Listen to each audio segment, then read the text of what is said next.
Serious Fraud Investigation Office last week filed a winding-up petition against IBMA, which is one of the brokerages involved in the NSEL transaction. Now, the report also points out charges of misrepresentation and defrauding against 148 brokers. Yash, my colleague, is here with all the details. Yash, who are these brokers and what essentially is SFIO's prayer? So let me make it very clear right from the beginning that just last week, the Serious Fraud Investigation Office filed a winding-up petition which was against one of the brokerage firm which was involved in the NSEL transaction, which is IBMA.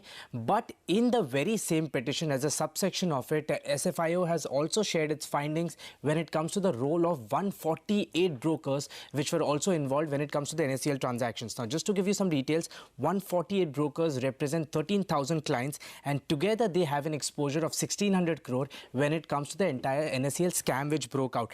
Now, of course, these 148 brokers have some of the prominent names in the brokerage industry, be it Anand Rathi, be it Geofin Comtrade, IIFL Commodities, be it Motilal Oswal, JM Financial, as well as Philip Commodities.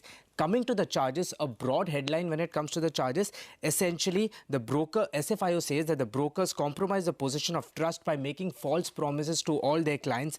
Also, it goes on to say that they missold products, promised refund whenever a buy order is not honored by the buyer on the other side. Apart from that, of course, they also say that brokers knew that there is no physical delivery of commodities against transactions, but it was ignored, and the brokers did not really pay attention or investigate that particular matter. One very significant thing which has come out in the investigation is that the brokers also manipulated or modified the unique client code. Essentially, unique client code is a code which is given to every investor on NSEL, but transactions were recorded on some other client code. They were then transferred on other client code. So, of course, various irregularities performed by these brokers when it comes to NSEL transactions were very clearly highlighted in this SFIO winding up petition, which was particularly against IBMA.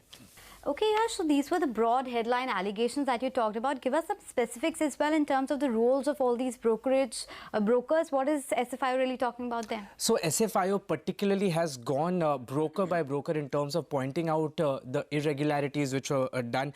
Starting with Anand Rathi, they have said that they indulge themselves when it comes to a fund-based business when that is not allowed, and only a fee-based business is allowed. Also, with respect to Geofin Comtrade, Geofin Credits is an NBFC through which they granted credit when it comes to investors without the knowledge of these investors, and those loans were again invested in NSEL just to shore up volumes. IIFL Commodities, of course, an allegation has been made against DCB Bank where they're saying that the DCB Bank acted as an agent to really get their bank holder, the account holders, to register with IIFL and start getting them to start trading on NSEL. There are allegations against Motilal Oswal, very clearly saying that Motilal Oswal wrote off claims from NSEL which it was supposed to receive and adjusted those losses against the income from the subsequent years, also in that process reducing its tax liability. So overall, of course, specific allegations made. SFIO is supposed to put out a detailed report within the next 6 months, and also it has sought from SEBI that it should look into the matter and announce all these brokers, 148 brokers, not fit and proper when it comes to their operations. Ouch. All right, Yash, that's an important story, and thanks very much for actually breaking it down for us. But we need to take a very quick break, come back, and we'll talk about Kaveri Seeds. We'll get you the key takeaways from their conference call. The stock now down about 1.5%. Stay tuned.